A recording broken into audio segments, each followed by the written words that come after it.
Hi, I'm Patrick Adams. Welcome to Market in a Minute. So we've been getting a lot of earnings reports. Semiconductors have been off the chart strong. So we think this is time to take some profit. As Joe Burrow sits there enjoying his victory, a cigar after they won the national championship at LSU. I know, not Ohio State, but LSU. Smoke them if you got them, right? If you got some semiconductor stocks in your portfolio, a lot of our clients do or did. So it's time to take some profits there. More than 20% of the S&P 500 reports on Wednesday. We're going to walk through that a little bit. For now, our view is we're in the midst of a little mini tech melt up. It's melting up in the semiconductor space because there's insatiable demand for compute power. Then we think we're going to rotate. We don't think we're going to see a pullback. We might, but we don't think so. We think it rotates. So where's it going to rotate to? So disclosures, please read those when you have a free moment. The stock market update. So Wednesday, as I mentioned, big day. Amazon, Google, Meta, Microsoft all reporting, along with Qualcomm. Why Qualcomm? Why are we talking about Qualcomm? We're talking about Qualcomm because we're looking for an inflection point. This is probably going to be the next semiconductor company that has the next big move in it. But it may not happen until 2027, but we're looking for it. So we want to see what they report and what their commentary is on Wednesday. Viking Therapeutics also reports. This is something we like a lot. As you know, this is a play on obesity, and they have an injectable that's in phase 3. I think it's better than Lilly's product, which is the best on the market. And they're also going to be going into phase 3, so the final phase, on their oral drug here in the third quarter. They have a MASH drug. This is the original reason that we bought the stock a long time ago. They're going to probably talk about that, what their plans to do with that drug. My guess is they're going to sell it, and maybe it goes along with the whole company. Who knows? But I think they're going to realize the value, at least in that MASH drug, which could be significant. So Amazon, Google, Meta, what we're looking for, and Microsoft as well, but what we're looking for is strong revenue growth, but also, not so much of a hit to the margins like Meta and Microsoft have seen. So those two stocks have been penalized a little bit, more so Microsoft. Now, we bought a little Microsoft recently on the software pullback. We don't think it's a long-term core holding, really, versus the other stocks like Amazon and Google. We think it was a good trade. Meta, my guess is that one probably has the most upside potential if they can show that the margins have stabilized. So Qualcomm has a lot of interesting products coming out in 2027, 2028 that will really accelerate the growth of this company. So we think we're going to see PE multiple expansion and strong earnings growth, but not in the near term. So again, we're watching that quarter. So the earnings have been coming out better than expected. We were looking for 15% earnings growth consensus for the quarter. Consensus was for about 13. Now the consensus is at 15. We think after Wednesday, if those margins hang in there, that we could see 16 or 17% earnings growth for the quarter. Now this is what's happening. So this is the chart here. This is 2027. You can see this is the beginning of the year, $357 in S&P earnings. Now it's at 376. So that's a nice bump, roughly 5%. Same way with 2026. Started at 310, now it's 325. So what's driving the market is the better than expected earnings. A lot of that at this point is coming from the semiconductor stocks. So again, on the semiconductor stocks, light them if you got them. If you got a nice gain in them, it's time to take some profit. They're up quite a bit. Here's the SOX index. Okay, It's 50% above the 200-day moving average. You don't see that every day, right? Huge move. It's way extended technically, likely going to pull back. So we've had some nice moves in Marvell and Texas Instruments. We've really pulled those positions back in a big way. The Fed meets on Wednesday. We think they're going to actually have a better tone to their news conference. We think that they're going to talk about the temporary nature of this inflation, and that the core is not all that bad. The core is kind of drifting towards their 2% target. It's not there yet. So I think they're going to kind of put on the table that it's getting better and that the prospects for cutting rates as we go through the year probably improves over time. The market is getting to our target somewhat. Our target's 7850 on the S&P 500. So we're still 9.4% away from our target. So that's significant enough. And our target's 6 to 12 months out versus the 10-year Treasury at 4.3. There's still good upside in the overall markets. Could there be a correction coming at any point in time? Sure.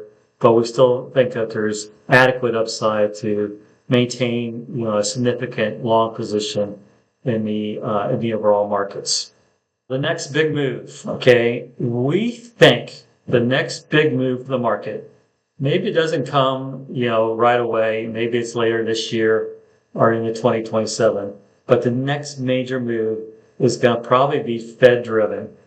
And we think that Kevin Walsh will likely spell out what he wants to do with the balance sheet, which is shrink it, and then allow interest rates to come down more. So push the federal funds rate down. So as you can see, this is a chart from 1962 to current. You can see the range in the 10-year Treasury minus the federal funds rate. So there's a lot of data here. It's gotten as high as 4% spread. It's currently at a 0.5% spread. Here's 0. At times that the spread, when they're really trying to fight inflation like in the 1980s, turned negative. And, they really had the brakes on not too long ago, 2022, 2023, 2024. Finally, they loosened up enough to allow the federal funds rate to dip below the 10-year Treasury. So we think policy is still tight. We think policy around 150 or higher is appropriate. Could drop to 2% spread. We were at 2.5% spread not too long ago. So we think it's possible to get that spread back. So mostly that spread will come from the federal funds rate coming down. Maybe a little bit of the 10-year Treasury going up some. We think that the spread will widen out quite a bit. If the spread widens out, what's going to happen is that housing is going to kick in, autos, industrials, especially small caps, financials, and technology will still be good. So we'll get that big, cyclical move in the tech stocks and everything else. So if you get that spread between the federal funds rate or the 2-year Treasury and the 10-year Treasury to widen out, that really allows the banks to be much more aggressive in their lending policy. So how do we get out of this debt problem, right? That's probably a major issue for, a lot of the more bearish people, that they don't think that the Federal Reserve can pay back or the federal government to pay back their debt. And the way to alleviate the concern is to grow, grow at, 5 to 7, maybe 7% a year on a nominal basis. That'll surely take care of the problem. And hopefully a lot of that is real growth rather than inflation-driven growth. So we think that the mandate of the Fed is to come in, bring rates down over time, shrink the balance sheet, let Main Street grow, and might be a little bit of a problem for Wall Street. I'm not crazy about the idea of shrinking the balance sheet, but it certainly will help broaden out the overall markets. So I really look forward to that occurring. lots of really undervalued stocks in the overall markets that haven't participated as much as they should in a bull market. So tactical moves, okay? Something more or less what we're thinking about. SpaceX is coming, and it's likely going to IPO in June. What's going to happen is that it's going to move into the NASDAQ 100. So it'll be added to the index.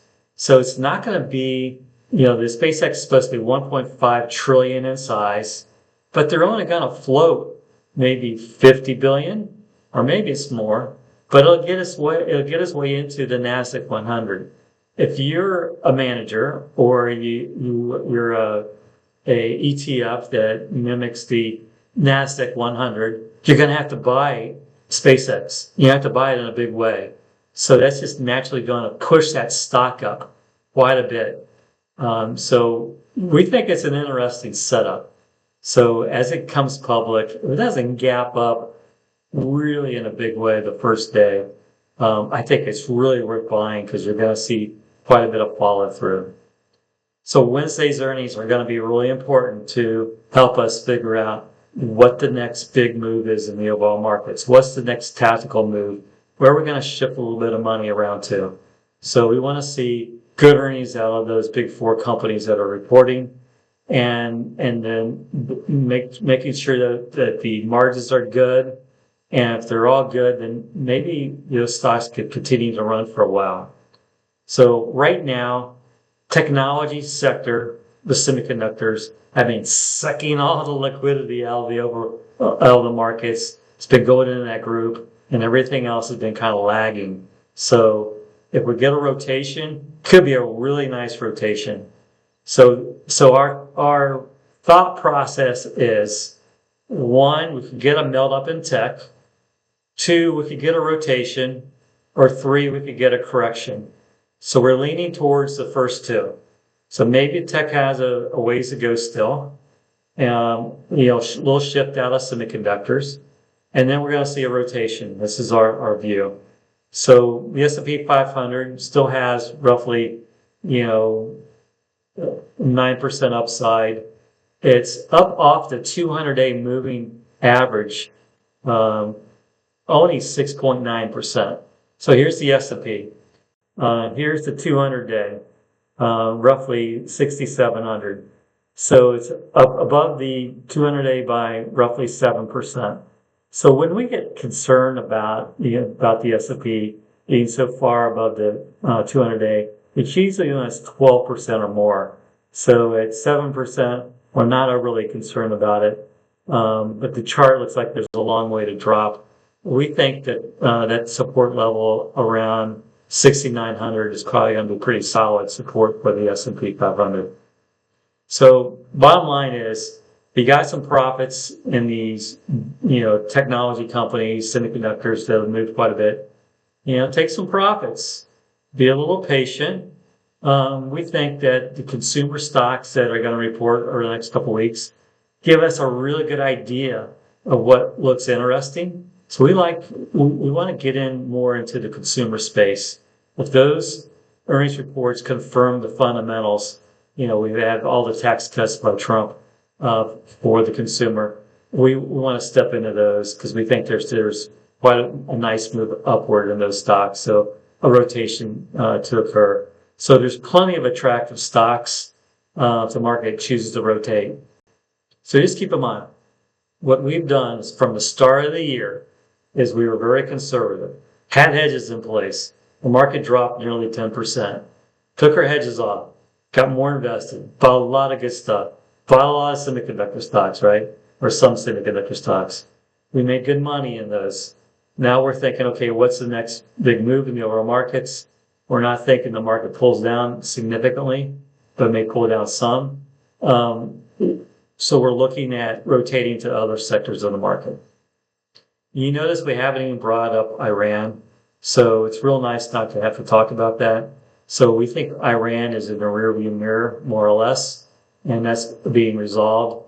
We're going to see oil prices come back down probably significantly as we go through the year. So thank you very much. If you have any questions, ping me. come to my website, Patrick Adams CFA, sign up for a hard copy of Market in a Minute.